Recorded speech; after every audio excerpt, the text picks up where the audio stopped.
সঞ্চিতা চক্রবর্তীর লেখা গল্প ভালোবাসা। রঙ্গনার আজ বিয়ে।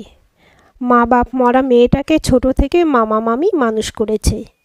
ওর বয়সে অন্য মেয়েরা যখন হাতে চুড়ি পরে কপালে টিপ লাগিয়ে আয়নার সামনে নিজেকে নিয়ে অনেকক্ষণ ব্যস্ত থাকতো, রঙ্গনা তখন মামার অফিসের ভাত বসাচ্ছে, ডাল সিদ্ধ করছে বা মামির স্কুলের টিফিন গুছিয়ে দিচ্ছে। মামা তো ভাই বোন দুটো যে আজ এত বড় হয়ে গেল, তাদের খেয়াল রঙ্গনা না হলে কে রাখত? তারাও দিদি ভাই ছাড়া কিছুই জানে না। মামি সবাইকে বলে, রঙ্গনা বাড়িতে না থাকলে স্কুলের চাকরিটা যে কি করে করতাম। বাইরের লোকের উপর কি ভরসা করা যায়?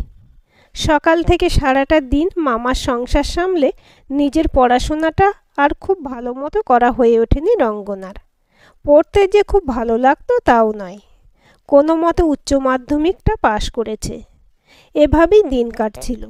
এখন যাদের বিয়ে হয়ে গেছে তারা তখন পাড়ায় এসে বরের গল্প করে বা বাচ্চাগুলোকে কোলে নিয়ে আসে। রঙ্গনার ভারী ভালো লাগে। রাতে শুয়ে মনে হয় চারটে মানুষ বাড়িতে থাকার পরেও ও কত একা। ওপাশের ঘরে মামা মামি নিজেদের মধ্যে কথা বলছে, ভাই বোন দুটো নিজেদের জগতে ব্যস্ত। এই যে ওর এখন মনে হচ্ছে কেউ মাথায় একটু হাত বুলিয়ে দিক বা একবার জানতে আসুক ও সারাটা দিন কেমন কাটলো। তেমন কেউ নেই কেন? কোথাও যেন একটা শূন্যতা আছে মনের মধ্যে, একটা কষ্ট। কিন্তু কিসের কষ্ট রঙ্গনা বুঝতে পারে না। এর মধ্যে সেদিন স্কুল থেকে ফিরে মামি মামাকে বলে ওনার স্কুলের হেডমিস্ট্রেস বনানিধির মামাতো ভাইয়ের গল্প। লোকটা নাকি ভারী দুঃখী। এক মেয়ে আছে বছর 4-এর, বউটা দুম করে কি এক অসুখে মারা গেছে। বাড়িতে আর তেমন কেউ নেই। মেয়েটাকে নিয়ে লোকটা একদম অকুল পাথারে পড়েছে। কি করে চলবে বুঝে উঠতে পারছে না। রঙ্গনা তখন রাতের খাবার গরম করছিল। শুনতে পেল মামি গলা নামিয়ে মামাকে বলছে, বলবো না কি বনানিধিকে আমাদের রঙ্গনার কথা? ওনার ভাই যদি রাজি থাকে। মামা বলল, যা করবে ভেবে চিন্তে করো, ও না থাকলে তোমার সংসার কিন্তু অচল।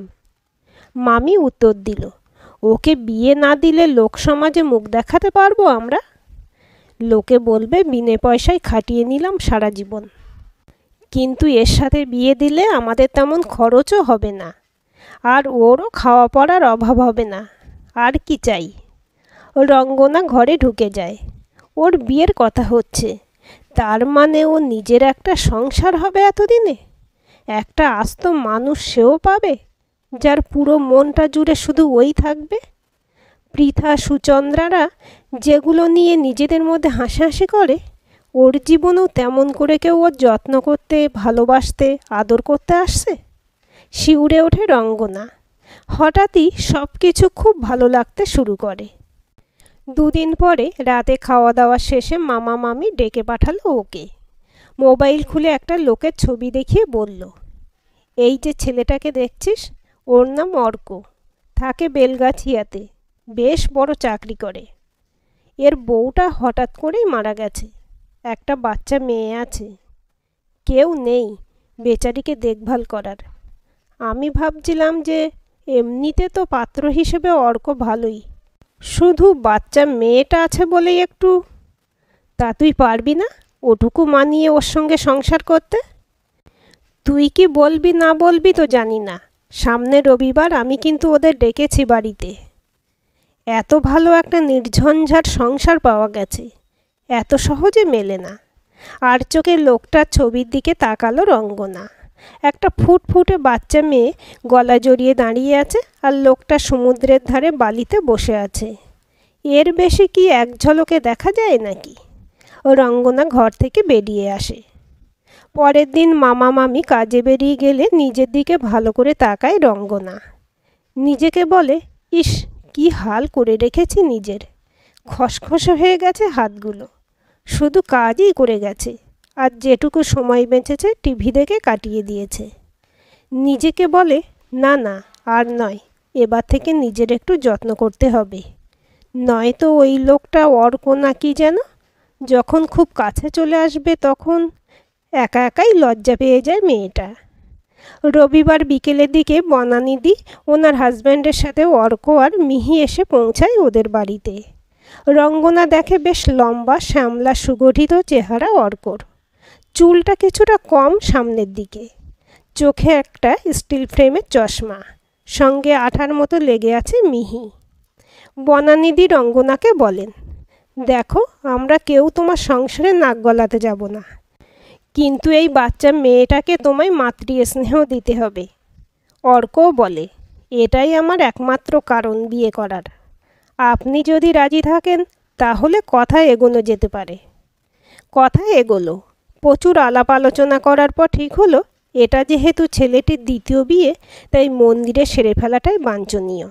দ্বিতীয় বিয়েতে কে আর এত জাঁকজমক করে? মামাতো ভাইরা অবশ্য বলেছিল যে অর্কদার 2 নম্বর হলেও দিদিভাইয়ের তো প্রথম, তাই ধুমধাম হবে নাই বা কেন?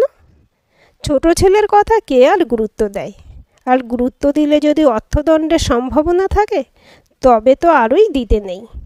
যাই হোক, বেনারসি পরে কপালে চন্দন এঁকে রঙ্গনা এক মাথা সিঁদুর পরে এসে উঠল অর্কদের বাড়িতে। ওখানে সেদিন বনানিদি, ওনার বর প্রসুন্দা আর অর্ক নিজের দিদি জামাইবাবু ছিলেন। রঙ্গনা দেখল সবাই বেশ ভালো মানুষ। ওকে রান্নাঘরে যেতেও দিল না 2 দিন কেউ। ভালো মন্দ খাওয়া দাওয়া হয়েছে, ওকে ভালো ভালো উপহারও দিয়েছে। রঙ্গনা ভাবল এবারও সুখের সংসার শুরু হলো। শুধু মিহিকে যত্ন করে রেখো কেমন, এই একটাই অনুরোধ করে গেলেন মিহির দাদু আর দিদা। মিহির মায়ের ছবির সামনে দাঁড়িয়ে রঙ্গনা মনে মনে বলে, তুমি কিচ্ছু চিন্তা করো না দিদি, মেয়েকে আমি ঠিক দেখে রাখব। রোজ রাতে মিহি বাবার গলা জড়িয়ে ঘুমিয়ে থাকছে। রঙ্গনা এই 2 দিনে ওর ননদের সঙ্গে শুয়েছে। আজ ভোরবেলা ওনারা সবাই বেরিয়ে গেলেন। সবারই অফিস কাজকর্ম আছে। যাওয়ার আগে বলে গেল, সবই তো তোমার নতুন বউ, সামলে রেখো।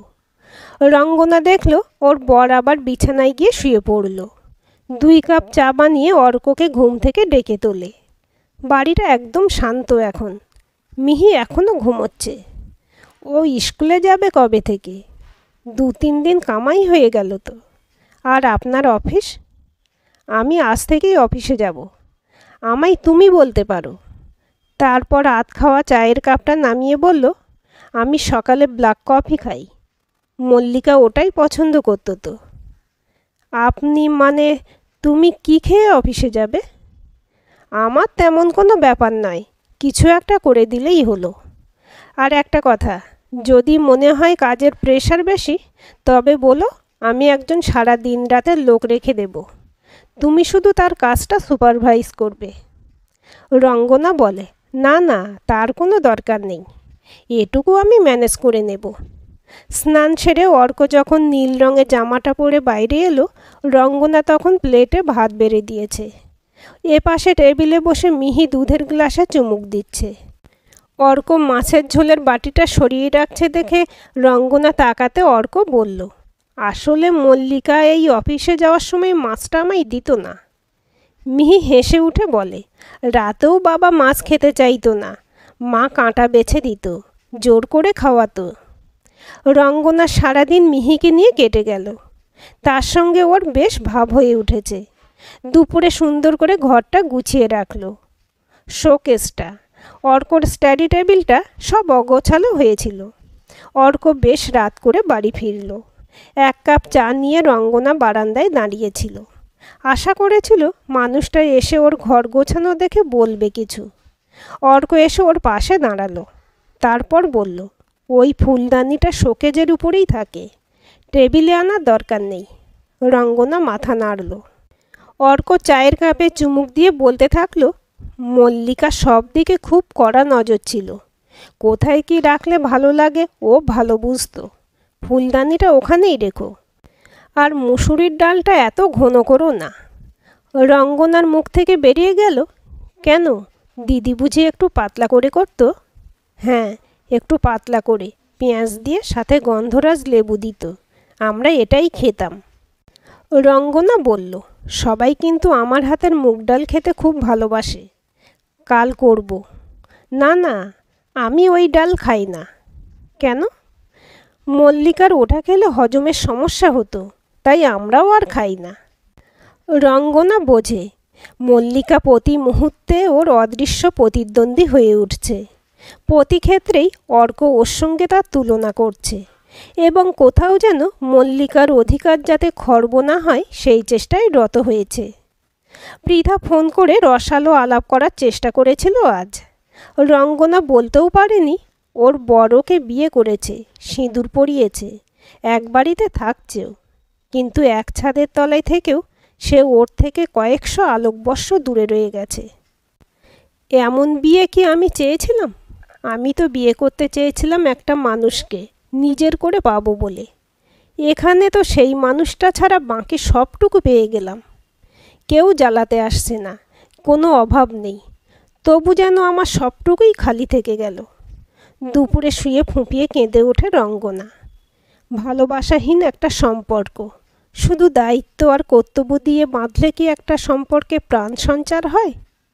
রঙ্গনা ভেবে পায় না এই যোজন দূরত্ব ঘুষবে কীভাবে। অনেক ভেবে ফোনটা নিয়ে অন্য ঘরে গিয়ে পৃথাকে সবটুকু বলে ভেঙে পড়ে ও। আমি কি করব বল? শুধু মিহির মা হওয়ার জন্য তো আমি বিয়েটা করিনি। আমারও তো অনেক স্বপ্ন ছিল, চাওয়া পাওয়া ছিল, সব মুখ থুবড়ে পড়েছে মাটিতে। ও তো সবেতেই মল্লিকার ছোঁয়া পেতে চাইছে। জানিস, আমার জন্য দুটো শাড়ি কিনে নিয়ে এসেছে বিয়ের সময়, দুটোই সবুজের উপরে। প্রথমে অত বুঝিনি, পরে দেখি মিহি বলছে মামনির প্রিয় রং ছিল সবুজ। তুই বুঝতে পারছিস আমায় এমন একজনের সঙ্গে কম্পিটিশনে নামতে হচ্ছে যে উপস্থিতিই নেই। পৃথা অনেকক্ষণ ধরে শুনল চুপ করে রঙ্গনার সব কথা। তারপর বলল, এই যে তুই এতগুলো কথা বলে গেলি, এর মধ্যে তোর অনেক কষ্ট দুঃখ রয়েছে ঠিকই, কিন্তু আমি একটা আশার আলো দেখতে পাচ্ছি।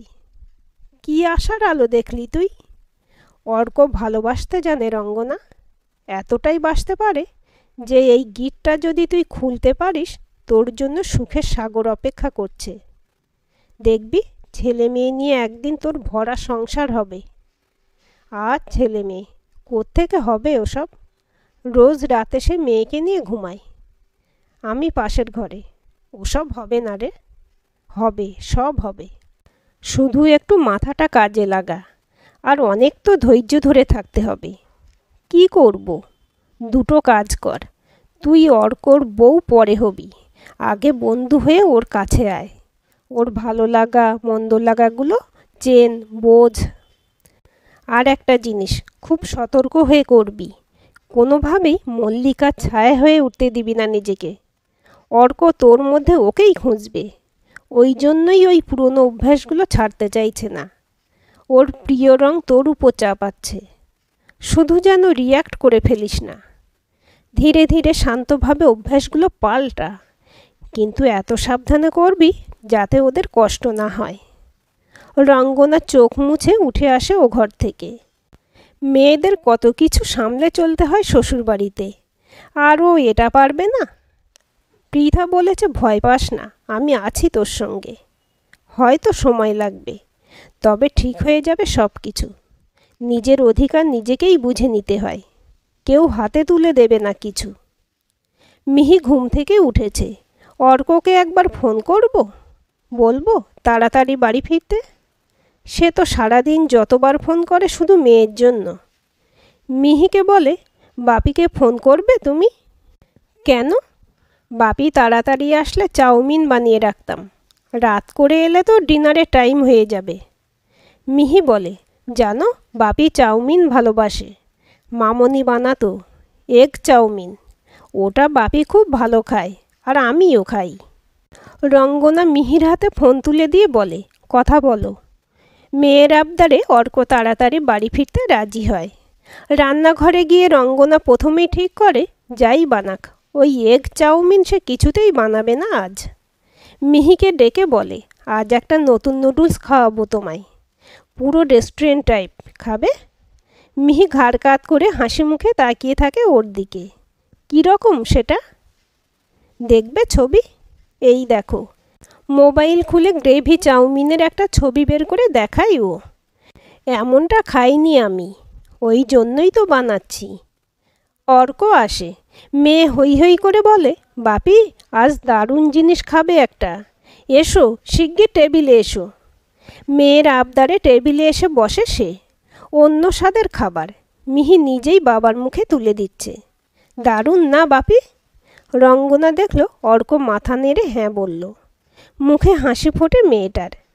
মল্লিকা ছবির দিকে তাকিয়ে মনে মনে বলে, তোমার সঙ্গে আমার কোনো প্রতিযোগিতা নেই দিদি, আমার নিজের জায়গাটা শুধু বুঝে নিতে হবে। মিহির ম্যাম পড়াতে এসেছেন পরের দিন সন্ধেবেলা। ওনাকে চা দিয়ে এ ঘরে এসে রঙ্গনা দেখল দু হাতে কপাল চেপে ধরে অর্ক ল্যাপটপের সামনে চোখ বুজে বসে আছে। কি হয়েছে, মাথা ব্যথা? হ্যাঁ, মাথাটা ধরেছে একটু। চোখের উপর এত চাপ যায় সারাদিন। রঙ্গনা এগিয়ে ওর সামনে দাঁড়ায়, বলে, আমি একটু ম্যাসাজ করে দেব? না না থাক, আমি ওষুধ খেয়ে নেব। তারপর ড্রয়ার হাতড়াতে থাকে, বলে, মল্লিকা এখানেই রাখতো ওই ওষুধটা। রঙ্গনা আস্তে করে ড্রয়ারটা বন্ধ করে দেয়। এত সহজে ওষুধ খেতে হবে না, তুমি দেখো ওষুধ না খেয়েও মাথা ব্যথা সারবে। ঘরের জোরালো আলোটা নিভিয়ে দিয়ে হালকা নীলাভ একটা আলো জ্বেলে দেয় ও। আলোটা নেভালে কেন আবার? অর্কর কথার কোনো উত্তর দেয় না রঙ্গনা। চেয়ারের পিছনে দাঁড়িয়ে আস্তে আস্তে ওর ঘাড়ে মাথায় হাত দিয়ে হালকা করে ম্যাসাজ করতে শুরু করে। আস্তে আস্তে অর্ক পিছন দিকে মাথাটা হেলিয়ে দেয়। রঙ্গনা বোঝে আরাম পাচ্ছে। চোখে মাথায় ঘাড়ে ধীরে ধীরে হাতের চাপ দিয়ে ম্যাসাজ করতে থাকে ও। সারাদিন অফিসে খুব চাপ ছিল আজ। হ্যাঁ, এমনিতেই থাকে, তার উপর প্রশ্নটা আসছে না দুদিন ধরে, তাই এক্সট্রা লোড পড়েছে। টিফিন খেয়েছিলে টাইম মতো? না, টাইম মতো আর কোথায়, বেলা 4টে বেজে গেছে খেতে। এমন করলে শরীর ঠিক থাকবে? মিহি বলছিল তুমি আগে জিমে যেতে। হ্যাঁ, মল্লিকা জোর করে পাঠাতো। কাল থেকে আবার যাবে? না, আর ভালো লাগে না। আসলে মল্লিকার জন্যই জিমে যেতে হতো। ও নিজেও যেত আর আমাকেও টেনে নিয়ে যেত। এখন ওখানে একা একা যাব না। ওই জিমে তোমায় যেতে হবে না। কাল থেকে আমি মিহিকে তৈরি করে দেব। তুমি ওকে স্কুলে পৌঁছে নর্দার্ন এভিনিউয়ের কাছে যে জিমটা আছে ওখানে জয়েন করে যাও। নতুন পরিবেশ, খারাপ লাগবে না। এটার খবর কে দিল তোমায়? তুমি কি ওই দিকটা চেনো? না, আমি চিনি না, তোমার দিদি খবর দিয়েছে। আমি ফোন করেছিলাম আজ সকালে। মিহি ছুটে আসে ঘরে। আমার পড়া হয়ে গেছে বাপি। তুমি একটু বাপির কাছে থাকো তো মা, আমি একটু কড়া করে চা বানিয়ে আনি। পৃথা সব শুনে বলে, যাই হোক, তুই অন্তত ওদের নতুন করে সব কিছু শুরু করাতে পেরেছিস। মেয়ের স্কুল, অর্কর জিম, সবেতে এবার তোর ছোঁয়া লেগেছে, বুঝতে পারছিস? তবে গল্প করতে বসলেই 2-4 কথার পরে মল্লিকার কথা শুরু করে যে। দাঁড়া রঙ্গনা, নিজেই তো বললি ওদের 6 বছরের প্রেমের পর 5 বছরের সংসার জীবন। তাহলে এই 11 বছরের স্মৃতি কি কেউ ভুলতে পারে? আর মনে রাখিস, মল্লিকা কিন্তু ওকে ছেড়ে যায়নি। ও হঠাৎ মারা গিয়ে এদেরকে একা করে দিয়ে গেছে। তাই কোনোদিন ও আশা করিস না যে তোকে পেয়ে ওকে ভুলে যাবে। তাহলে পৃথা, ওই জায়গাটা কি আমি কোনোদিনও পাবো না? আরে বোকা মেয়ে, ওর জায়গা নেওয়ার চেষ্টাই করবি না। পৃথিবীতে সবার একটা নির্দিষ্ট জায়গা থাকে। অর্কদার মনে তোর জায়গা তোকে বানিয়ে নিতে হবে। মল্লিকার জায়গা মল্লিকার থাক, তুই তোর মতো করে ওর মন জিতে নে। বুঝতে পারছিস কি বলছি? পারছি। এইভাবে দিন কাটে। মাস 2 পরের কথা। সেদিন অর্ক ধুম জ্বর নিয়ে অফিস থেকে ফিরেছে। মিহিকে আজ নিজের ঘরে শুয়ে ঘুম পাড়ায় রঙ্গনা। তারপর এই ঘরে এসে অর্কর কপালে হাত দিয়ে দেখে জ্বরটা খুব বেড়েছে। ড্রয়ার থেকে ওষুধ বের করে ওকে খাইয়ে দেয়। তারপর বিছানার পাশে একটা চেয়ারে বসে অপেক্ষা করতে থাকে জ্বরটা নামার। অর্ক বলে, সেদিনের মতো মাথাটায় একটু হাত বুলিয়ে দাও না, যন্ত্রণায় মাথাটা ফেটে যাচ্ছে। তুমি দূরে বসে আছো কেন? পাশে সরে গিয়ে একটু জায়গা করে দিয়ে বলে, এখানে বসো। রঙ্গনা ধীরে ধীরে খাটে এসে বসে। ওর কপালে পরম মমতায় হাত বুলিয়ে দিতে থাকে। অর্ক ধীরে ধীরে ঘন হয়ে আসতে থাকে ওর দিকে। রঙ্গনার বুকের স্পন্দন দ্রুত হতে শুরু করে। অর্ক ওর কোলে মাথা গুঁজে দেয়। ও আস্তে আস্তে ওর মাথার চুলে বিলি কাটতে থাকে। রঙ্গনার হাতটা ধরে অর্ক কিছু একটা বলতে যাচ্ছিল। হঠাৎ ওর চোখ পড়ে বেডরুমের দেওয়ালে ঝোলানো মল্লিকার ছবির দিকে। নিমেষের মধ্যে রঙ্গনার থেকে দূরে সরে গিয়ে অর্ক বলে, মাথা ব্যথাটা কমেছে এখন অনেকটাই, রাতও অনেক হয়েছে। মিহি ও ঘরে একা আছে, তুমি ঘুমিয়ে পড়ো, আমি ঠিক থাকবো এদিকে। রঙ্গনা সব বুঝলেও চুপ করে থাকে। মল্লিকার ছবিটার দিকে তাকিয়ে দীর্ঘশ্বাস চেপে রেখে ও ঘর থেকে বেরিয়ে যায়। সকাল থেকে সব কিছু স্বাভাবিক নিয়মে চললেও মনে মনে একটা সিদ্ধান্ত নিয়ে নেয় রঙ্গনা। তারপর পৃথাকে ফোন করে কাল রাতের ঘটনা জানিয়ে বলে, আমি ঠিক করেছি ওই ঘরের দেওয়াল থেকে মল্লিকার ছবিটা সরিয়ে দেব। রাখবি কোথায়? পৃথা জানতে চায়। অন্য কোথাও, অন্য কোনো ঘরে থাক, নয়তো অর্ক কোনো দিনও সহজভাবে আমার কাছে আসবে না। 3 মাস হয়ে গেল। পৃথা বলে, খুব সাবধানে কাজটা করিস, খুব সেন্টিমেন্টের জায়গায় হাত দিতে যাচ্ছিস কিন্তু। রঙ্গনা অনেক ভেবে ফোন করে ওর মামাকে।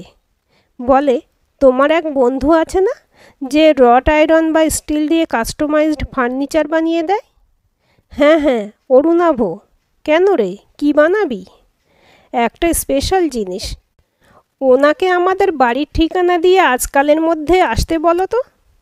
1-2 বাদে দুপুরের দিকে অরুণাভ এসে হাজির হয়। মল্লিকার ছবি দেখিয়ে রঙ্গনা বলে, এটা ওপরে রেখে একটা খুব সুন্দর স্ট্যান্ড বানিয়ে দিতে হবে। সামনে ধূপ দেওয়ার জায়গা থাকবে। আর 4 দিন পরে মল্লিকার 3য় মৃত্যুবার্ষিকী, তার আগেই ওটা চাই। সেদিন বাড়িতে অনেক লোকজন। রঙ্গনা নিজেই সব আয়োজন করেছে, ফুল দিয়ে জায়গাটা সাজিয়েছে। পুরোহিত আসার ঠিক আগে অরুণাভ চলে এলো। বেডরুমের দেওয়াল থেকে ছবিটা নামাতে দেখে অর্ক, মিহি আর ওর দিদি অবাক হয়ে তাকিয়ে রইল। কি করবে ছবিটা নিয়ে? অর্ক বলল, দেখো কি করি, একটু অপেক্ষা করো। ওদের চোখের সামনে অরুণাভ একটা খুব সুন্দর স্ট্যান্ডের মধ্যে ছবিটা লাগিয়ে দিল। ফ্রেমের উপর একটা সুন্দর ময়ূর বসে আছে। সামনে ধূপদানি, ফুল রাখার জায়গা করা আছে। পুরো ফ্রেমটা 3টে পায়ার উপর বসানো হয়েছে। সবাই মুগ্ধ হয়ে তাকিয়ে রইল জিনিসটার দিকে। অর্কর দিদি রঙ্গনার হাতটা নিজের মুঠোয় নিয়ে বলল, আমি সবটা বুঝতে পারছি মনে হচ্ছে। তারপর জোর গলায় বলল, ভাই, এত সুন্দর জিনিসটা এবার থেকে ড্রয়িং রুমেই রাখিস। চোখের ইশারায় ওর বরকে কিছু বলতেই তিনিও বললেন, হ্যাঁ, তোমার বেডরুমে এমন জিনিস রাখার জায়গাটাই বা কোথায়? তার চেয়ে এটাই ভালো। অর্ক মাথা নেড়ে সম্মতি জানায়। কাজ শেষ করে চলে যাওয়ার সময় অর্কর দিদি রঙ্গনাকে বলল, সামনের দিন 3 ছুটি আছে, তোর জামাইবাবুকে বলে রিসর্ট বুক করে দিচ্ছি, কোনো জায়গা থেকে ঘুরে আয়। তোমার ভাই কি রাজি হবে? দূর বোকা মেয়ে, মিহিকে দিয়ে তাল তুলে দে। মিহিকে তার পিসি নাচিয়ে দিয়ে যায়। মেয়ের আবদারে শেষ পর্যন্ত ওরা 3 জন মন্দারমণিতে যাবে ঠিক করে। পৃথা ওকে বারবার বলে দিয়েছিল, মল্লিকার স্মৃতি জড়িয়ে আছে এমন কোনো জায়গায় কিন্তু এবার তোরা যাবি না। রিসর্টে এসে অর্ক আগের থেকে অনেক বেশি সহজ হয়ে গেল। মেয়ের সঙ্গে খেলছে, চুটিয়ে স্নান করছে। রঙ্গনার বেশ ভালো লাগে দেখতে। মিহি ঘুমিয়ে পড়ার পর দেখে অর্ক বারান্দায় দাঁড়িয়ে সমুদ্রের ঢেউ দেখছে। তোমার সমুদ্র খুব ভালো লাগে তাই না? হ্যাঁ, খুব। তোমার কোনটা ভালো লাগে, পাহাড় না সমুদ্র? মামার বাড়িতে ছোট থেকে মানুষ হয়েছি, পাহাড় বা সমুদ্র কোনোটাই আমার দেখা হয়নি। এই প্রথম বেড়াতে এলাম। তবে আমার মনে হয় পাহাড় অনেক বেশি গম্ভীর, তাকে দূর থেকে শুধু শ্রদ্ধা করা যায়। আর সমুদ্র উচ্ছল কিশোরী মেয়ের মতন, তাকে 2 হাতে জড়িয়ে ধরা যায়। বাহ, ভালো বললে তো। নোনা হওয়ায় রঙ্গনার চুল এলোমেলো হয়ে যায়। ও বোঝে অর্ক ওর দিকে মুগ্ধ চোখে তাকিয়ে আছে। গুরুত্ব না দিয়ে অন্যদিকে তাকিয়ে বলে, বেশ শীত শীত লাগছে তাই না? অর্ক এগিয়ে এসে রঙ্গনার কপাল থেকে এলোমেলো চুলগুলো সরিয়ে দিতে দিতে বলে, অনেক রাত হলো, ভিতরে চলো। আর একটু থাকি, বেশ তো গল্পও হচ্ছে। রঙ্গনাকে এক হাত দিয়ে নিজের কাছে কিছুটা টেনে এনে ওর মুখটা দুহাতে তুলে ধরে হাসি মুখে অর্ক বলে, বাকি গল্পটা না হয় সবার চোখের আড়ালেই হোক। ধ্যাত, আজকের গল্পটি কেমন লাগলো কমেন্ট করে জানাবেন। ভালো লাগলে লাইক হাইপ শেয়ার করবেন আর চ্যানেলটি সাবস্ক্রাইব করে বেল আইকনটি ক্লিক করে রাখতে ভুলবেন না।